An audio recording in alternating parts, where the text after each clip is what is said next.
दोस्तों, आज की हमारी कहानी का नाम है हाथी और मुर्गी की दोस्ती। तो चलिए ये कहानी सुनते हैं। एक बार की बात है, एक बहुत बड़ा जंगल था। उस जंगल में कई सारे जानवर रहते थे। उसमें थे दो दोस्त, एक था मोटू हाथी और दूसरी थी मोनू मुर्गी। दोनों की दोस्ती पूरे जंगल में फेमस थी। वो दोनों कभी एक दूसरे को छोड़कर नहीं रहते थे, हमेशा साथ रहते थे, साथ खेलते थे और साथ खाते पीते थे। उन दोनों की दोस्ती की शुरुआत हुई जब एक दिन मोनू मुर्गी अकेले ही जंगल में घूम रही थी। तब उस पर कालू चीते ने हमला बोल दिया। कालू चीता, मैं आज तुम्हें खा जाऊंगा, मुझे बहुत भूख लगी है। कालू चीता की बात सुनकर डर जाती है और वहाँ भागने की कोशिश करती है, पर कालू चीता उसे आराम से पकड़ लेता है। हा हा हा, यहाँ से भागने की भी कोशिश मत करना, तुम मुझसे कहीं नहीं भाग सकती हो, तुम्हें यहाँ बचाने वाला भी कोई नहीं है। पर ऐसे कहने से ही कालू चीता को पीछे से एक लात पड़ती है। कालू चीता दूर जाकर गिर जाता है और उठकर देखता है तो सामने होता है मोटू हाथी। तब कालू चीता मोटू हाथी को कहता है, तुम क्यों इसे बचाने की कोशिश कर रहे हो? तब मोटू हाथी कहता है, यह मेरी दोस्त है और दोस्त को बचाना मेरा फर्ज है, अब भागो यहाँ से।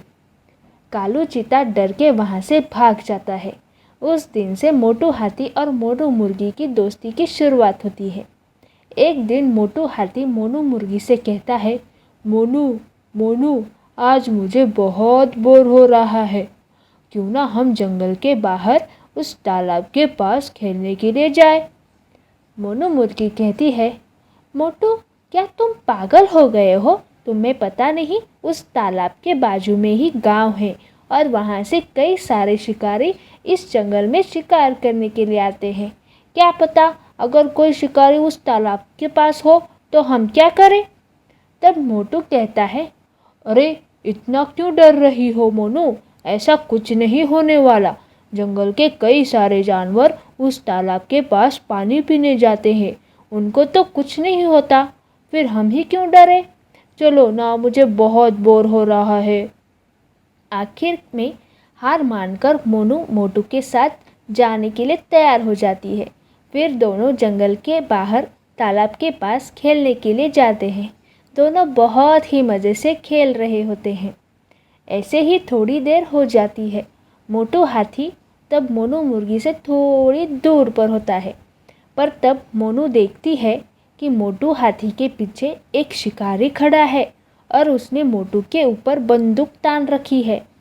मोनू वो देखकर पहले तो बहुत डर जाती है, पर अपने दोस्त को बचाने के लिए वो किसी भी हद तक जा सकती थी। वो तब बहुत ही तेज़ी से उस शिकारी की तरफ दौड़ती है और शिकारी के पास पहुंचते ही उड़कर उसके चेहरे पर हमला बोल देती है। अपने पंख उस शिकारी के चेहरे पर फड़फड़ाती है और उसे अपनी चोंच से मारने लगती है। मोटू को तो कुछ समझ नहीं आता। तब मोनू उस शिकारी से कहती है, तुम्हारी इतनी हिम्मत, तुम मेरे दोस्त को मारना चाहते हो, पर मेरे यहाँ पर होते हुए ऐसा नहीं हो सकता। वो शिकारी ज़ोर ज़ोर से चिल्लाता है क्योंकि उसे बहुत चोट आ जाती है। तब मोनू मोटू को कहती है, मोटू, तुम यहाँ से भागो, अपने घर जाओ, जल्दी करो। मोटू फिर कहता है, और मोनू, तुम क्या करोगी? मोनू कहती है, मोटू, मुझे कुछ नहीं होगा, मैं जल्दी ही घर आ जाऊंगी, पर तुम यहाँ से जल्दी से भाग जाओ।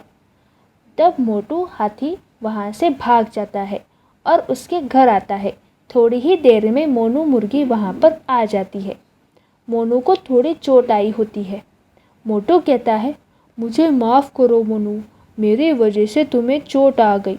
मुझे तुम्हारी बात सुननी चाहिए थी जब तुमने कहा था वहाँ पर शिकारी हो सकता है। मैंने खुद के साथ साथ तुम्हारी भी जान मुश्किल में डाल दी, मुझे माफ़ कर दो। तब मोनू कहती है, अरे ये क्या कह रहे हो मोटू, तुमने भी तो मेरी एक बार जान बचाई है, अब इस बार मेरी बारी थी। अगर तुम्हें कुछ हो जाता तो मैं अपने आप को कभी माफ़ नहीं कर सकती थी। उस दिन से उन दोनों की दोस्ती और गहरी हो जाती है। तो दोस्तों, इस कहानी से हमें यह सीख मिलती है कि अपने दोस्तों की हमेशा मदद करनी चाहिए। 3 पहाड़ियों से घिरे जंगल में बहुत सारे जानवर थे। कुछ तो बहुत खतरनाक थे, लेकिन इन बड़े बड़े और खतरनाक जानवरों की भी दुनिया बड़ी मजेदार थी। जंगल का राजा शेर अब बूढ़ा हो चुका था और अब उसे छोटे मोटे जानवर भी चढ़ाकर भाग जाया करते थे। इसलिए जानवरों ने कोई दूसरा राजा चुनने का प्लान बनाया। एक चीता था जो 1 नंबर का भुलक्कड़ था, और एक हाथी था, वो थोड़ा पागल था। चीता बोला, शेर के अलावा इस जंगल में सबसे तेज शिकारी मैं हूं, इसलिए राजा तो मैं ही बनूंगा। लेकिन सबसे ज्यादा ताकत मुझ में है, तो राजा मैं बनूंगा। तो क्या हुआ, हर बार वन महोत्सव में मैं राजा बनता हूं, और हर बार घटिया एक्टिंग की वजह से सारा जंगल टमाटर और अंडे फेंक कर मारता है। जंगल के सभी जानवर इन दोनों की बातों से पक चुके थे और जंगल की समस्याएं भी बढ़ती जा रही थी, क्योंकि पास ही के खंडर में रहने वाले गुंडे सियार आए दिन जंगल में आकर छोटे जानवरों को परेशान करने लगे थे। सभी जानवरों ने मिलकर एक प्लान बनाया और हाथी और चीता से कह दिया कि उन दोनों में से जो भी सियारों से मुक्ति दिलाएगा वही राजा बनेगा। ये तो मेरे बाएं पंजे का खेल है, चुटकियों में सबक सिखा दूंगा सियारियों को। मैं अभी जाता हूं और सारे सियारियों को अपनी सूंड में फंसाकर मार देता हूं। चीता और हाथी गुंडे सियारों को सबक सिखाने के लिए निकल पड़े, लेकिन जैसे ही नदी पार की वैसे ही उनका सामना सियारियों की फौज से हुआ। चीता और हाथी अपना पूरा जोर लगाकर लड़ रहे थे, लेकिन सियार संख्या में बहुत ज्यादा थे, इसलिए भारी पड़ रहे थे। और इसी लड़ाई के बीच, हाथी चाचा, मुझे गोद में ले लो, मुझे मेला देखना है। हे भगवान, एक तो ये सियार घेर कर मार रहे हैं, ऊपर से ये भुलक्कड़। मैं तुम्हारा चाचा नहीं हूं और ना ही कोई मेला लगा है। ओह, तो इसका मतलब यह है कि आप मेरी रिपोर्ट नहीं लिखेंगे थानेदार साहब? दिमाग का दही मत कर चीते, वरना ये सियार तेरी रिपोर्ट लिखेंगे। चीते को भूलने की बीमारी और उसकी बकवास से हाथी का दिमाग घूम रहा था। वो चारों ओर सियारों से घिरा था और चीता बकवास कर रहा था। अच्छा ठीक है भाई साहब, अब मैं चलता हूं, दिवाली पर आऊंगा। अरे कहां चलता हूं, ये सियार मेरी दिवाली मना देंगे अभी। एक तरफ सियारों के हमले और दूसरी तरफ चीते की भुलक्कड़ बकवास से हाथी का दिमाग अपना आपा खो गया और हाथी का पागलपन बाहर निकल आया।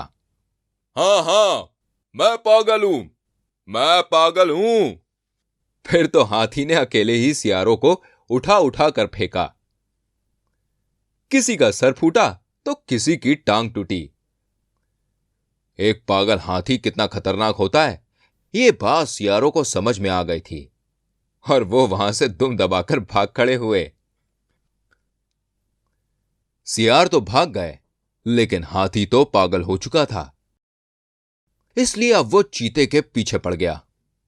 होली है। उस दिन हाथी ने चीते को उठा उठाकर इतना पटका कि भाई चीता अपने जीवन भर नहीं भूला, और सारे जानवरों ने हाथी के सिर पर ठंडा पानी डालकर उसका पागलपन शांत किया। सियार फिर कभी उस जंगल में नहीं दिखे। उसके बाद सभी जानवरों ने मिलकर चीता और हाथी दोनों को राजा बना दिया, एक भुलक्कड़ और दूसरा पागल।